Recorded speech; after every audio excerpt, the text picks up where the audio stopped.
Good evening, and I first want to thank Joe for announcing my candidacy. Vice President Biden took particular interest.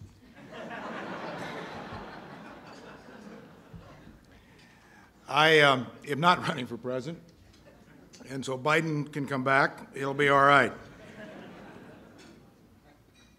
First, let me add my welcome on behalf of the Atlantic Council to each of you, and express my thanks on behalf of the Atlantic Council to each of you for your contributions, your leadership, your steady and sustained efforts on behalf of this institution over many years.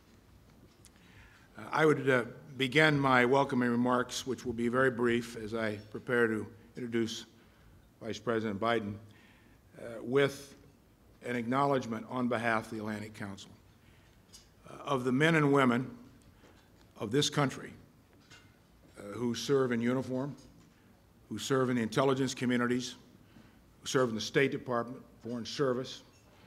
Their selfless devotion to a calling higher than their own self-interest, their sense of purpose, their dignity, and their ability to rise above so much of the silliness that dominates our media today, dominates our thinking today, and especially dominates this town today. To all of you out there tonight who are serving our country, have served our country, thank you.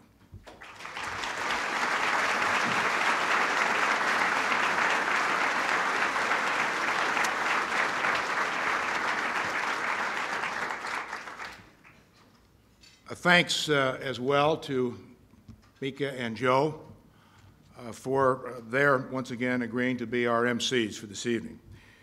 It was a big sacrifice that they gave up their bowling league night to spend with the Vice President and all the rest of us. So thank you. I want to thank in particular the Board of Directors, the leaders of this organization, and especially Fred Kemp and his spectacular staff. What Fred Kemp has meant to this organization, the people he has surrounded himself with, hasn't just happened. It has been because of Fred's leadership, his ability to make things happen, and a lot of support from a lot of good people. And Fred, incidentally, is about to become a much acclaimed author of a wonderful book, and just a moment of crass mercantilism. I know none of you are familiar with that. But let me plug his book, which will come out here in a week, Berlin, 1961. It is a remarkable book, and I know that you will buy it. That's not why I said it, of course, but I do think you will find it most instructive and parallels a number of the same kind of challenges and decisions this president is going to have to make over the next year and a half, as did President Eisenhower in 1956. Now, I've done my part on helping the family fortunes of the Kemp household.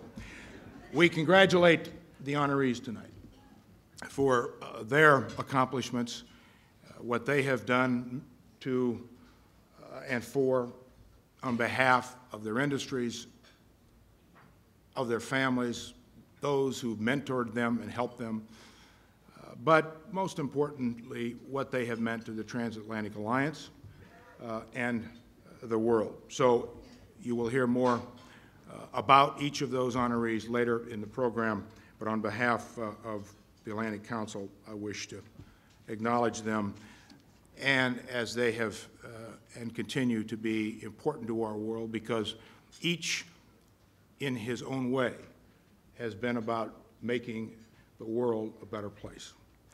Ladies and gentlemen, now let me introduce a very special guest, a friend.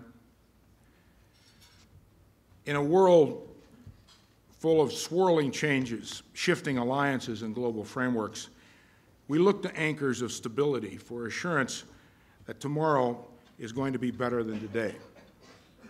Few alliances in history have stood the test of over 60 years like the transatlantic alliance. This alliance didn't just happen. It wasn't always there. It didn't just appear after World War II. This alliance faced challenges and threats and internal disagreements. It helped nations grow and prosper and worked toward global freedom, peace, and stability. It became the cornerstone of world alliances because of visionary, courageous, and hopeful leaders who brought to their responsibilities a wide lens view of the world. As has already been noted here this evening, 50 years ago in this town, in fact, just down the street, President John F. Kennedy gave the defining speech which formed the Atlantic Council and its purpose. Tonight, we recognize President Kennedy's words and address the important renewal of this alliance. As we celebrate the 50th anniversary of the Atlantic Council, we are honored to have with us one of those special leaders, unique leaders, who possess character, capacity, and common decency, shaped by the humility that accompanies individual struggle and grounded by its consequences. Vice President Joe Biden has served his country for almost 40 years. Although he has accomplished great deeds and climbed to the pinnacle of political power, nothing has been more important to Joe Biden than his family. His story of Grandma and Grandpa Finnegan, their wise counsel, appropriate for all occasions, are legend. And I think most are true. His wife, Dr. Jill Biden, a much accomplished and highly respected educational leader and professor, continues to help shape lives and make a better world, including her husband's. His son, Beau, is an Iraqi war veteran and Delaware's Attorney General. During his 36 years as Delaware's United States Senator, Joe Biden rose to chair the Senate Judiciary and Foreign Relations Committee and became the 47th Vice President of the United States. And he always took the train. I thought that was better, but Aaron Dowd, my office, told me not to say that. But let's see, where were we? But this tells you only what offices Joe Biden's held.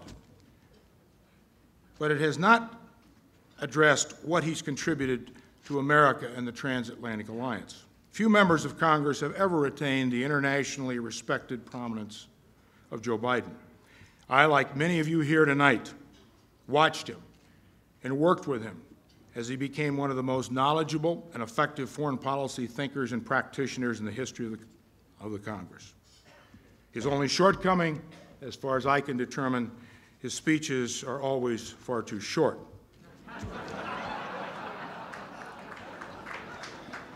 That's good. Now we're back with it here. That's it